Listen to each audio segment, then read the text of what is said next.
उत्तर प्रदेश के ऊर्जा मंत्री श्रीकांत शर्मा शुक्रवार को वृंदावन पहुंचे, जहां उन्होंने परिक्रमा मार्ग से लगने वाले कुंभ स्थल का निरीक्षण किया। इसी के साथ ही ऊर्जा मंत्री श्रीकांत शर्मा ने 650 क्यूसेक छोड़े गए यमुना जल का भी वादा पूरा किया और यमुना में जल बड़ी मात्रा में दिखाई दिया। साथ ही उन्होंने देवरा बाबा घाट पर बैठकर यमुना का पूजन किया और आचमन भी किया। इस बारे में जानकारी देते हुए ऊर्जा मंत्री श्रीकांत शर्मा ने बताया कि दिव्य कुंभ, भव्य कुंभ, सुरक्षित कुंभ, इको फ्रेंडली कुंभ यहाँ हो रहा है। सब संतों का आशीर्वाद है, ब्रजवासियों का आशीर्वाद है। ठाकुर जी से हम सब लोग प्रार्थना कर रहे हैं कि ये बहुत सफल कार्यक्रम हो और इसी के निमित्त लगातार मेरा यहाँ दौरा भी रहता है और माननीय मुख्यमंत्री जी यहाँ 14 को पधार रहे हैं। उससे पूर्व सब तैयारी हो जाए। यमुना में जितना पर्याप्त जल छोड़ा जाना चाहिए था वो जल अभी तक पहुँचा नहीं है, तो कमिश्नर को कहा है हमने, संबंधित अधिकारियों को कहा है कि पानी जल्दी से जल्दी यहाँ पहुँच जाए। बाकी सब लोग अधिकारी अपने अपने काम को अच्छे से कर रहे हैं। मैंने कमिश्नर और डीएम को कहा है कि लगातार निगरानी भी, सघन निगरानी करें, जिससे कहीं कोई कामों की गुणवत्ता में कहीं कोई शिकायत ना मिले। जिले के मुख्य पोस्ट ऑफिस पर आधार कार्ड में करेक्शन कराने आए भूतेश्वर निवासी प्रवेश कुमार और उनकी पत्नी ज्योति के साथ पोस्ट ऑफिस में कार्यरत कर्मचारियों के द्वारा अभद्रता करने का मामला सामने आया है। दंपति के साथ हुई धक्का मुक्की और अभद्रता को देख पोस्ट ऑफिस में आए लोग एकत्रित हो गए और हाथापाई की नौबत तक आ गई। पीड़ित प्रवेश कुमार ने बताया कि गुरुवार को वह आधार कार्ड में करेक्शन कराने के लिए आए थे और कचहरी स्थित मुख्य डाकघर के अधिकारियों के द्वारा कनेक्टिविटी न होने की बात कहकर शुक्रवार को आने की बात कही। उन्होंने यह भी बताया कि आज जब करेक्शन कराने के लिए पोस्ट ऑफिस पहुंचे तो आधार कार्ड डेस्क पर बैठे कर्मचारी आधार कार्ड में करेक्शन करने से आनाकानी करने लगे और जब करेक्शन न करने की वजह पूछी गई तो अधिकारी अभद्रता पर उतर आए। अरे काम भैया, कल आए थे, आज भी आए थे, काम ही नहीं करके दे रहे हैं। बोल रहे हैं क्या कहते, काम नहीं होगा, काम नहीं होगा, बाहर निकलो, धक्का मार रहे हैं, कागज फाड़ दिए। ये क्या बदतमीजी है? ये अभी दिखाते हैं आपको। और सारे के सारे खड़े हो गए, हस्बैंड के ऊपर हाथ उठाने की कोशिश कर रहे हैं। किसने फाड़ दिए कागज? अभी वो कहाँ है, वो अंकल बुला के लाओ। रमेश है और तुम्हारा रूपेंद्र। रमेश और रूपेंद्र, अनिल। एक नाम बताओ। नाम है अंकल? मैं मेरा अटल फौजदार एडवोकेट, मैं कलेक्ट्रेट मथुरा यहाँ पर सर में वकालत करता हूँ। कौन सी जगह है? ठीक है नहीं, ये बड़ा डाकखाना है, हेड ऑफिस मथुरा का पोस्ट ऑफिस। क्या समस्या है यहाँ पे? जो समस्या यहाँ डेली आती रहती हैं।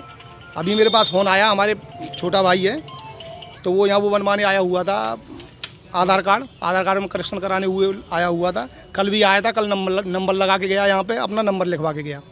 जब यहाँ कल आज सुबह, कल सर्वर इनका डाउन था, ये बोले कि आज हमारा सर्वर डाउन है, कल आप आइए। तो ये सुबह 10 बजे यहाँ पे आ गए। उसके बाद में इन्होंने आकर के यहाँ अंदर जैसे ही गए तो एक रूपेंद्र नाम का व्यक्ति है और एक अनिल है और ये जो कंप्यूटर पर बैठता है वो लड़का है। उसने आकर के इनसे कहा कि तुम ज्योति चौधरी नहीं हो, तुम फ्रॉड हो, और इनके साथ में बदतमीजी की और ये कागज़ फाड़ दिए। कागज़ है मेरे पास में, उनके सरकारी जो कागज़ हैं, फॉर्म भरे हुए थे, ये सब काट दिए, ये फाड़ दिए। और वो जो लड़का है उनका हस्बैंड, जो रेलवे में सर्विस करता है और जो अनपढ़ नहीं है, वो पढ़ा लिखा है, और उस पर आरोप लगाया कि तुमने मुझे गाली दी है, ठीक है ना, और लेडी के साथ में बदतमीजी की और उनको बाहर निकाल दिया कि तुम्हारा आप बनेगा ही नहीं आधार कार्ड। और गेट जो बंद किया था वो क्या मामला था? गेट मैं जब अंदर आया तो उन्होंने मुझे फ़ोन किया, मैं अंदर आया, मैंने इनसे कहा कोई बात नहीं है भाई, इनका आधार कार्ड बना दो, जो भी आपने बदतमीजी की है कोई बात नहीं है, लेकिन इस लड़के का, इस लेडी का आधार कार्ड बना दीजिए, कई दिन से परेशानी है। तो मुझसे बोले कि आप यहाँ से बाहर निकल रहे हो नहीं निकल रहे हो, और उन्होंने गेट बंद कर दिया। एक अनिल नाम का व्यक्ति है, उसने गेट बंद कर दिया। मैं तुझे अभी बताता हूँ, मुझसे बोला हाँ गेट वगैरह भी हुई थी? हाँ, मेरे साथ हाथापाई करने को तैयार थे, वो उतारू थे, और गेट बंद कर दिया कि हम आपको अभी बताते हैं। कितने? बिल्कुल सही बात है। प्रवेश कुमार। क्या नाम आपका? प्रवेश कुमार। प्रवेश जी, क्या समस्या है यहाँ पे? किसके साथ? 2 दिन से घुमा रहे हैं, एक मोबाइल नंबर चेंज था, कल मशीन खराब थी, आज ये काम करना नहीं चाहते। कितने दिन से परेशान है आप? 3 दिन से परेशान हूँ मैं। एक दिन नंबर लगा के गया, 2 दिन से आ रहा हूँ मैं यहाँ। कौन कौन अधिकारी लोग आप जो झगड़ा कर रहे हैं, क्या बोलते हैं? सीनियर लोग बोल रहे हैं, बोला आज काम ही नहीं होगा, बोला कल नेट बंद था, अभी थोड़ा खाने का भूख लगेगा, तो बोला सर्वर काम नहीं कर रहा। बदतमीजी क्या हुई आपके साथ में? बदतमीजी गाली देते हैं, ये बाहर निकाल देते हैं गेट से। सहारनपुर पुलिस को बड़ी कामयाबी हाथ लगी है। चोरी के साथ ट्रक, फर्जी आरसी व ट्रकों के चेसिस नंबर बदलने के उपकरणों के साथ ही पुलिस ने 10 अभियुक्तों को गिरफ्तार किया है। मुखबिर से मिली सूचना के आधार पर चेकिंग के दौरान सहारनपुर के राकेश सिनेमा के पास पुलिस ने 10 अभियुक्तों के साथ अवैध ट्रकों व उनके चेसिस नंबर बदलने के उपकरणों के साथ ही गिरफ्तार किया।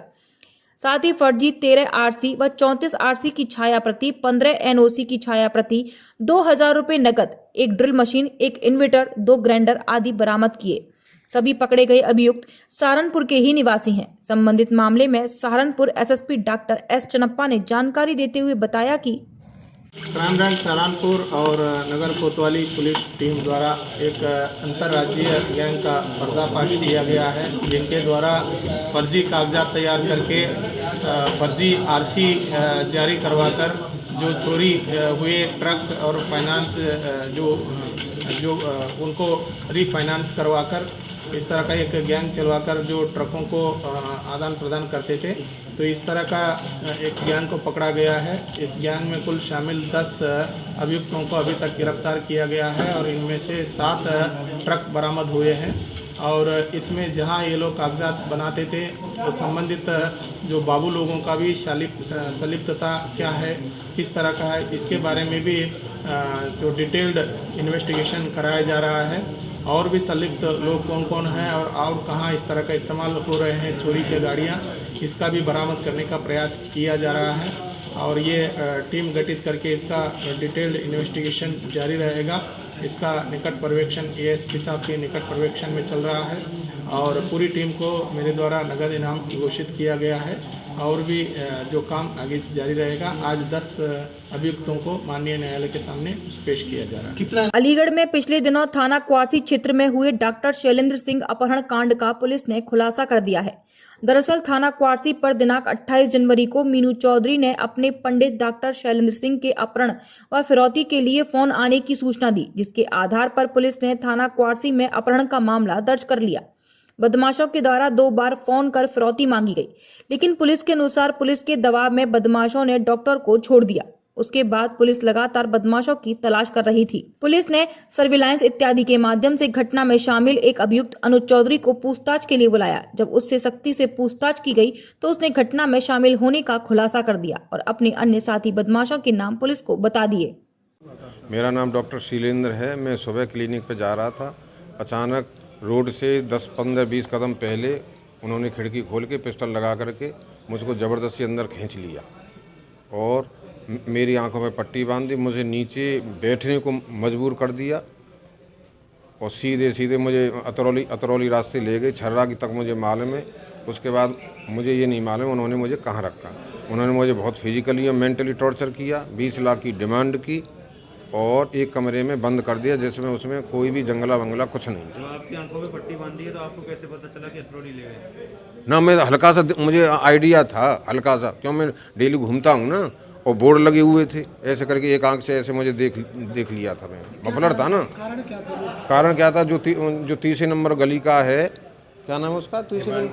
हिमांशु उर्फ चीनी, उसकी और मोहित, उसकी कोई गर्लफ्रेंड है, उसकी शादी वादी का था। बोला जी डॉक्टर साहब जाते हैं, इजीली टारगेट पे रहेंगे, ये सुबह शाम आना जाना रहता है, इनको ले लो, शायद मिल सकता है। जी पहले कभी मुलाकात हुई है? उसके फादर से दीपावली होली पे होती रहती है, उससे नहीं, मेरी लड़की से हुई है। डॉक्टर शैलेंद्र सिंह का 28 तारीख को थाना क्वारसी जिला अलीगढ़ में अपहरण हुआ था, जिसके फलस्वरूप 30/1 को बाद में पुलिस ने उनको सकुशल वो घर आ गए थे।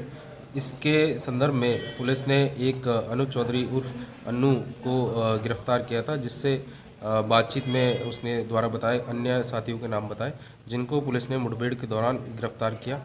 इसमें टोटल 5 अभियुक्त हैं, जिनके नाम हैं अनुज चौधरी उर्फ अन्नू पुत्र जितेंद्र सिंह निवासी थाना क्वारसी अलीगढ़, हिमांशु चौधरी उर्फ चीनी पुत्र मलखान सिंह निवासी थाना क्वारसी अलीगढ़, मोहित चौधरी पुत्र राजवीर सिंह निवासी थाना क्वारसी जिला अलीगढ़, अनुकल्प चौहान पुत्र विजय चंद्र चौहान निवासी दीनदयालपुरम थाना कोतवाली जिला कासगंज, अंकित शुक्ला पुत्र अशोक कुमार शुक्ला निवासी अफसर colony Nadrai gate Kasganj. Sir मुख्य वजह क्या रही सर अपने की? इसमें जो मुख्य वजह अभी तक निकल के आई इनसे बातचीत में ये था कि हिमांशु चौधरी जो है उस अपनी शादी करना चाहता था, उसमें उसके पास रुपए नहीं थे, तो रुपए प्राप्त करने के लिए मोहित चौधरी ने हिमांशु चौधरी के साथ मिलकर प्लानिंग रची और इसमें अन्य लोग जो थे उनको किसी और चीज़ों के लिए जो भी है पैसों की आवश्यकता थी, तो कुल मिला के पैसों को प्राप्त करने के लिए इन्होंने जो डॉक्टर साहब का अपहरण किया। घर से नमाज के लिए निकले एक बुजुर्ग का शव गांव के खाली प्लॉट में पड़ा मिला। मृतक के सिर पर चोट के गहरे निशान बने हुए हैं।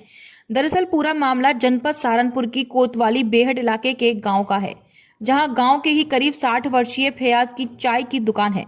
रात करीब 8:30 बजे फैयाज अपनी दुकान से नमाज के लिए निकला था और देर रात तक वह घर नहीं पहुंचा, जिसके बाद परिजनों ने उसकी तलाश की, जहां फैयाज का शव गांव में एक खाली पड़े प्लॉट में पड़ा मिला। मृतक के सिर पर किसी धारदार हथियार से वार किए गए थे। खून से लथपथ शव को देख परिजनों में कोहराम मच गया। वहीं सूचना मिलते ही पुलिस मौके पर पहुंची और शव को पोस्टमार्टम के लिए भेज दिया। आशंका जताई जा रही है कि किसी रंजिश के चलते बुजुर्ग की हत्या की गई है। पुलिस मामले को लेकर छानबीन में जुट गई है। एसपी देहात अतुल शर्मा ने जानकारी देते हुए बताया कि ये थाना बिहारीगढ़ में मोहंड क्षेत्र पड़ता है। मोहंड क्षेत्र से आज सुबह हमको सूचना मिली कि एक अज्ञात शव जो है वहीं पर पड़ा हुआ है मोहंड में।